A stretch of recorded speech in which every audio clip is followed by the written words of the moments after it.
안녕하세요. 경희서당의 강경입니다.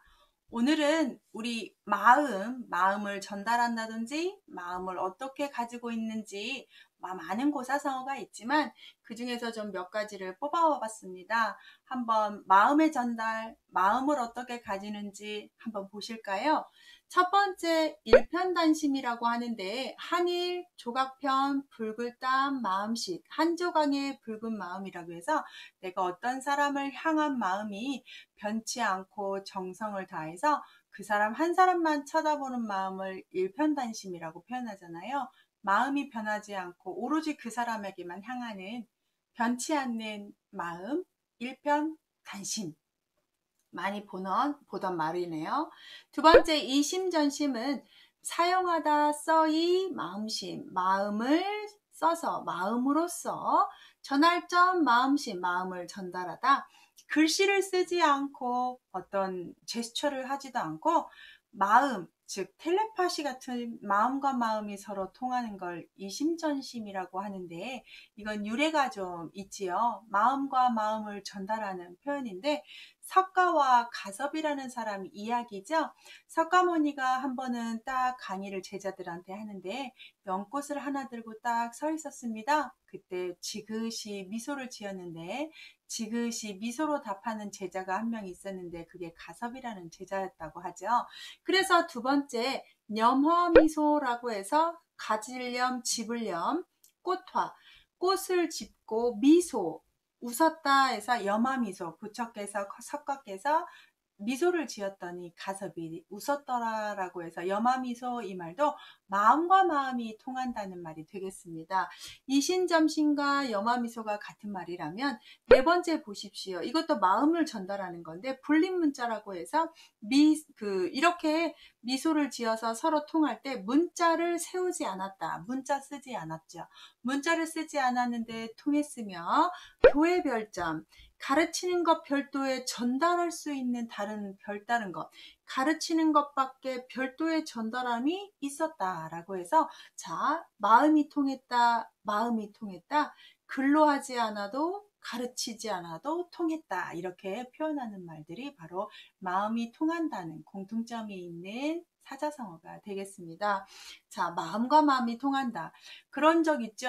마음과 마음이 통해서 내가 이렇게 좀 안쓰럽게 생각했는데 상대방도 그래서 문자가 같이 온다든지 전화를 동시에 눌러서 통화 중이었다든지 아니면 그 마음 씀씀이가 서로 같고 생활 어떤 사상 방식이 같다면 우리가 그게 바로 친구고 가족이고 연인이고 부부가 되는 거잖아요. 그래서 마음과 마음이 통한다는 건 그 사람을 애뜻이 많이 생각하면 되는 행위가 아닐까요? 생각하지도 않았는데 갑자기 통하는 건 아닐 것 같아요. 제 생각에는. 그래서 이심전심은 서로 생각하는 횟수와 또 깊이가 같아질 때 통하지 않을까. 가족 간에도 말하지 않아도 그 사람이 어떨까라고 생각하기도 그런 지레짐작으로 그 사람을 배려하기도 하는데 또 하나 좀 첨언을 하면 말하지 않는데 다 알 거라고 오해하는 것도 상당히 많습니다. 그렇지만 말하지 않으면 다 모릅니다. 저는 그렇게 생각합니다. 말하지 않으면 모른다. 그래서 내가 말하지 않아도 알아야지 이 말은 말이 안 되는 거죠. 말하지 않았는데 어떻게 합니까? 나도 나를 모르는데 상대방이 말을 안 하는데 어떻게 알아요? 그렇지만 때로는 가끔씩은 말하지 않아도 그 사람이 서운한 것, 기쁜 것, 행복한 것, 슬픈 것 이런 걸 알 수 있죠. 항상 같이 여러 번 오랫동안 함께 한다면요. 그래서 이심전심, 염화미소, 불림문자, 교회별점 같은 의미가 좀 있었고요. 다섯 번째 자격지심이라는 말 많이 쓰시죠. 우리 마음에 아우 그 자격지심이야. 스스로 부딪힐 격, 격할 격, 어조사지 마음심 자격지심인데요. 스스로 자기를 낮춰서 만족스럽지 못하다고 여기는 마음입니다. 자기가 못났다고 여기는 마음을 자격지심이라고 하죠. 누가 뭐라 하지 않았고 자기 스스로 그렇게 자기를 치부하는 겁니다. 스스로 자기를 격하게 몰아치는 것을 자격지심입니다. 좋은 마음 같지는 않습니다. 나를 위하는 마음을 내가 해야지 남이 해주겠습니까? 내가 나를 무시하는데 다른 사람이 나를 존경해주고 대우해주는 것은 있을 수 없는 일이라고 저는 생각합니다. 내가 나를 너무도 높여보려도 자만심이긴 하지만 그래도 내가 나를 사랑해야 남들이 나를 사랑해주고 혹여라도 남들이 나를 사랑해주지 않아도 내가 내 자신을 사랑해줘야 되지 않겠습니까? 전 그렇게 생각하는데요. 자격지심은 그렇게 좋은 마음 같진 않습니다. 여섯 번째 태연자약인데요. 클 테가 아니라 편안할 테입니다. 편안하게 여기면서 스스로 만족하는 건데요. 외부의 원인이 아주 힘들고 떠들고 괴롭고 이렇더라도 스스로 만족하면서 그 생활을 편안하게 유지하고 태연하게 이어가는 걸 우리가 태연자약이다. 외부의 원인에 의해서도 흔들리지 않는 마음 자세를 태연자약이다. 이렇게 표현한다고 합니다. 일곱 번째 허심탄회라고 해서 빌허 마음신 평평할 탄 품을회 허심탄회라고 해서 마음을 비우고 탄회 어떤 드러나게 이 탄회라는 꺼리낌 없이 솔직하게 이렇게 해서 허심탄회는 마음을 내려놓고 솔직한 감정으로 하는 것을 허심탄회한 마음가짐이다. 그래서 마음 쪽에 넘었습니다. 마음을 이렇게 갖자. 솔직하게 편안하게 그런 말을 허심탄회하게 대화해 봅시다. 이렇게 표현할 때 쓰는 말이죠. 마지막 명경지수인데요.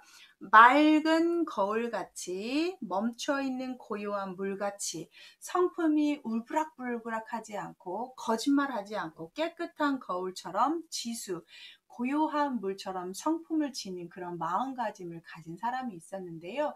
장자가 발 하나가 딱 잘린 사람이 있었어요. 그 사람이 왕태라는 사람인데 발이 잘렸음에도 불구하고 수양을 하고 제자들을 기르는 사람인데 그때 당시에 공자하고 버금갈 정도로 공자의 제자 반절, 왕태의 제자가 반절일 정도로 아주 제자가 많았다는 사람입니다. 그래서 공자에게 이런 사람이 있다는데 어떻습니까? 라고 했더니 공자가 나도 그 사람을 알고 있다. 성품이 명경지수하여 내가 그 사람을 좀 만나보기로 계획하고 있다라고 할 정도로 성품이 아주 깨끗하고 고요하고 제자들이 다 따를 수 있을 정도의 성품을 가진 마음 상태 그런 걸 명경지수라고 합니다. 이것도 마음 상태가 아주 좋은 거죠. 그래서 명경지수는 성품이 아주 거울같이 깨끗하고 고요한 물처럼 평온한 상태의 마음가짐을 명경지수라고 표현한다고 생각하시면 되겠습니다. 자, 마음을 일편단심하느냐, 마음과 마음이 전달하는 이심전심, 염화미소, 불림문자, 교회벌전, 자격지심, 태연자약, 거심탄회, 명경지수 이렇게 우리의 마음 상태를 표현하는 고사성어들도 있네요. 유익하셨나요? 맨 뒤에다가 정리할 수 있는 화면 하나 만들었으니까 1분 정도 투자하셔서 한번 정리하셔서 여러분 지식으로 쭉 넣으시고 또 구독 알림 설정하시면 이런 고사성어 이야기도 받아보실 수 있습니다. 시청해 주셔서 감사합니다.